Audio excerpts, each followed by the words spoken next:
Hello, my loves, and Happy New Year. I'm filming this on New Year's Eve, as you can tell by the outfit, or at least part of the outfit.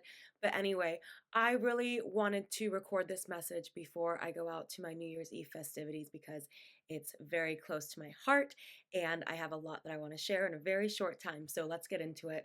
Um, I've really been reflecting this year on what Soul Trip means to me and how I can even go deeper with that meaning beyond just the blanket statement of self love and confidence. Like, what does that mean in what I offer and what I share with you girls? And I really found a phrase that I think will resonate: coming home to yourself.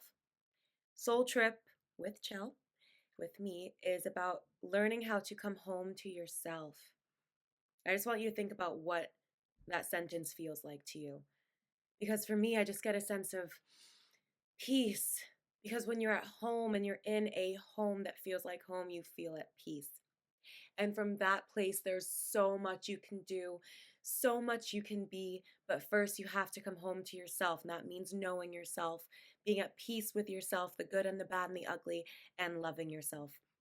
So when I really honed in on that, I realized there's so much we can get into with that. So I'm very excited. Quick announcement also before I get into more of these topics. I started a Substack. So I'm kind of new to Substack, so you guys can grow with me. But basically, it'll have all my future posts and email newsletters and videos, and even a podcast version of all my videos, maybe even a podcast in the future. So very, very excited about that. Yeah, so that's a Substack announcement. And so, really quick, I just wanted to talk a little bit more about 2026. So, I've seen collectively online from all of the spirituality guides and the manifestation gurus and the collective that 2026 just feels good. And I have to agree, like 2026 feels like it's going to be really good. And I'm saying that on December 31st, 2025 at 8:18 p.m. PST. I just have a really good feeling.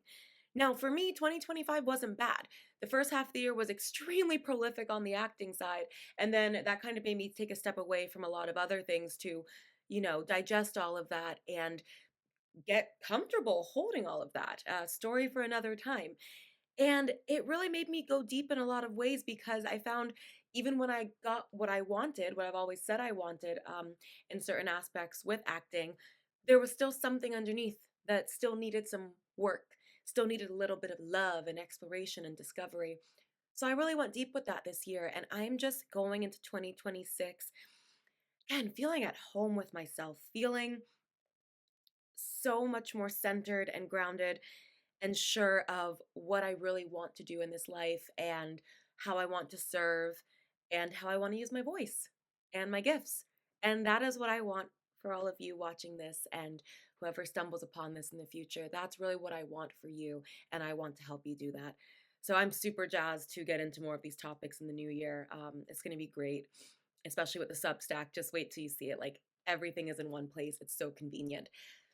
Something else I realized with Soul Trip and with my message and how I teach and how I want to continue teaching is Soul Trip and my teachings are for the girls who want self confidence without losing their softness. It's for the soft girlies, the empaths, the sweet girls, the nice girls, and not in the toxic way, but the nice girls who it's hard to be the bitch. Like, it's hard to be the bitch. And trust me, I tried, especially in my dating life this past year. Again, plenty of stories for another time. I tried. I was like, yeah, I'm a soft Pisces girly and da da da, and I'm a good girl, and I'm trying to break that. So let me just try to be like cold-hearted bitch, like a lot of social media is telling us to be, and it just didn't feel good. Even if it worked on the surface, it didn't feel in integrity with myself.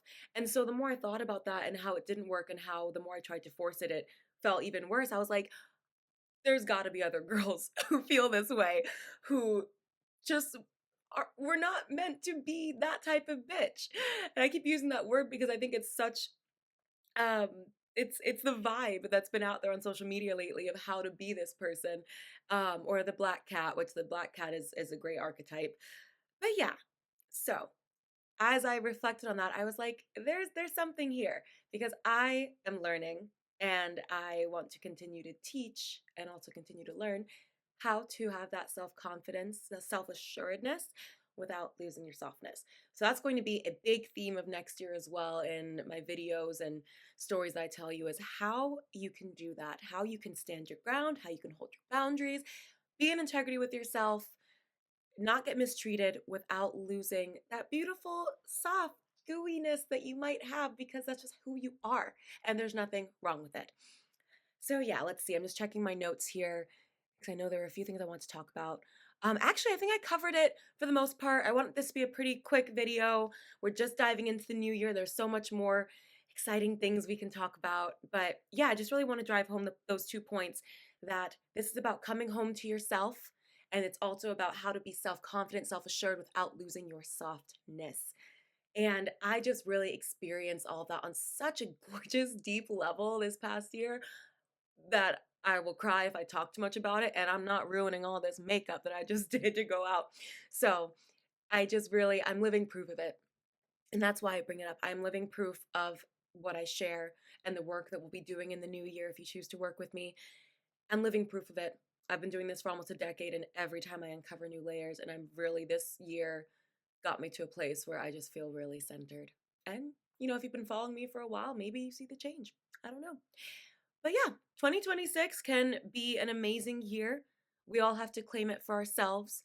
We all know what we want to get done individually. We know how we want to grow. Or even if you don't know how you want to grow, you might know what you're dissatisfied with. And that's a great starting point. That's polarity, and that creates clarity. So it's in your hands. I want to really empower you to just make one change this year. There's all this advice out there about you have to do this, you have to do that, don't do this, don't do that. You're behind if you didn't do this. Put that all out of your brain. This is about you. It's your journey. You're on your own pace, and I'm here to help you. So excited to have you along for the ride. Happy, happy New Year. I love you all. I'm going to go dance my butt off because it's New Year's Eve, but I love you all so much, and I can't wait to see what 2026 has in store for all of us. Mwah! Take care. Happy New Year. Bye.